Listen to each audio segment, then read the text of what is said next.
Et salut à tous, c'est Drax. On se retrouve aujourd'hui pour ma critique de l'épisode 7 de la série Marvel, WandaVision.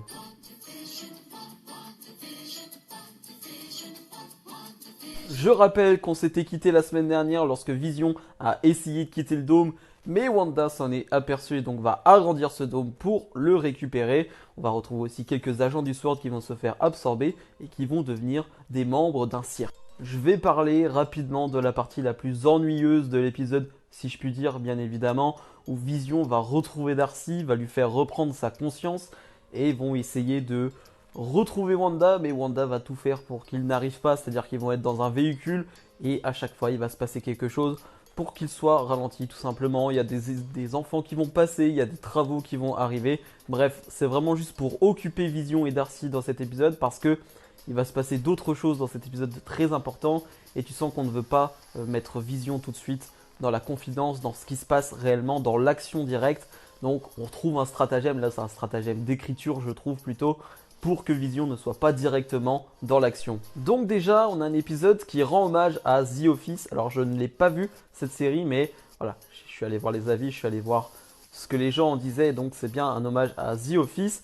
Et on le voit aussi justement grâce au plan face cam, c'est-à-dire que les acteurs, donc Wanda, Vision, peu importe, vont se retrouver face cam pour faire des interviews. Et c'est là que ça va devenir intéressant, parce qu'on va avoir une Wanda au tout début d'épisode qui est un peu perdue, qui se retrouve juste après la soirée d'Halloween et qui a envie de prendre du repos. Tout simplement, il y a ses enfants qui vont venir, elle n'en peut plus, elle leur dit bon, moi je peux plus là pour le moment, laissez-moi tranquille. Et Wanda qui n'arrive plus à contrôler les choses dans sa maison, rien que dans sa maison, elle a du mal. C'est-à-dire que les objets vont se transformer, la maison va se transformer, ça va être un vrai bordel. On le voit notamment avec les jeux vidéo, les consoles. J'ai trouvé ça très bien. On a des belles références aux années 80, 90, 2000 avec la Wii même, qui date de 2006 il me semble.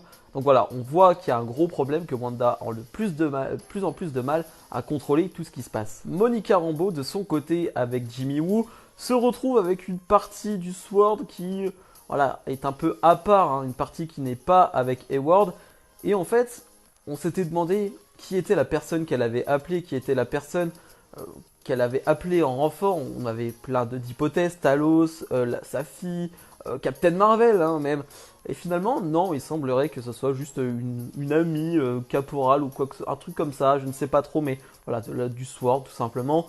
Bon, c'est vite retombé, c'est-à-dire qu'on s'attendait peut-être à une grosse annonce à ce moment-là.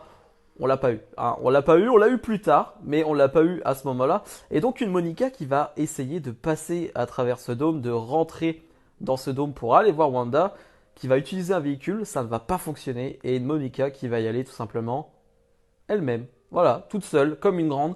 Ça va être assez impressionnant le moment où elle va passer ce dôme. Les effets visuels sont assez jolis pour le coup. Et Monica Rambeau qui va se retrouver de l'autre côté avec les yeux bleus. On va voir qu'elle va avoir une vision affectée sur le moment. Très stylé. Donc là, on comprend clairement, même si on le savait, que voilà, il y a des effets secondaires et que ça va devenir quelqu'un d'autre. Hein. Clin d'œil, on sait qui.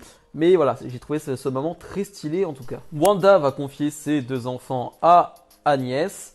Donc tout se passe bien pour le moment. Et on va avoir une confrontation entre Wanda et Monica.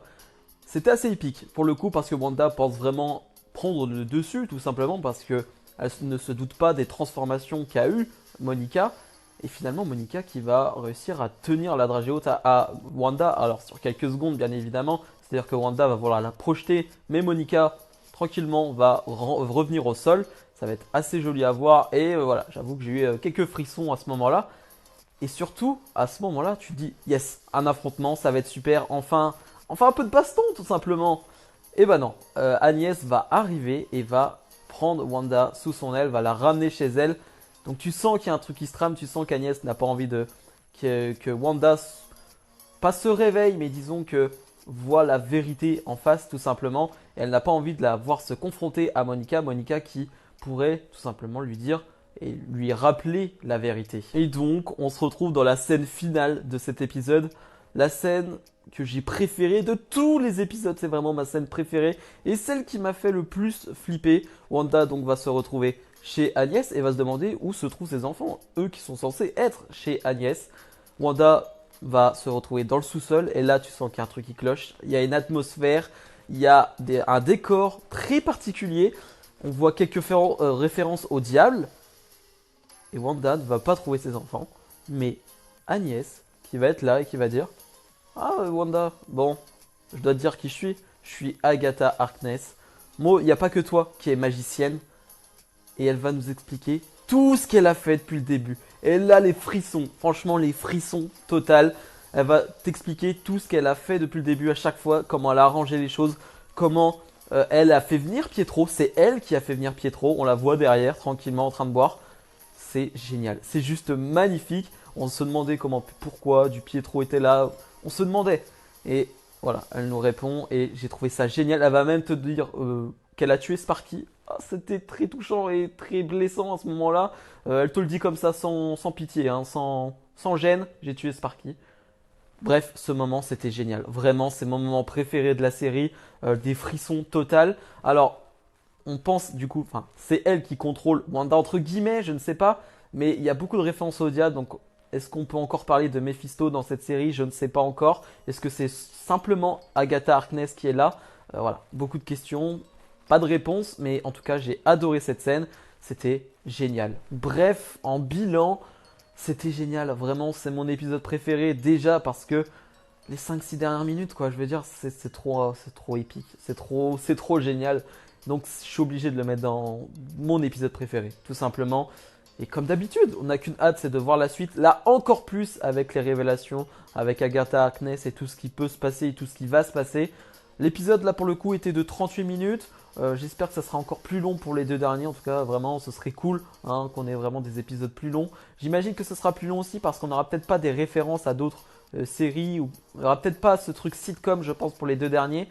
Et je pense que ça fera que les épisodes seront plus longs. Bref, j'ai adoré. Dites-moi ce que vous en avez pensé de cet épisode en commentaire. Et n'hésitez pas à mettre le petit pouce bleu et à vous abonner. Nous, bien évidemment, on se retrouve dès la semaine prochaine pour ma critique de l'épisode 8. Salut, salut!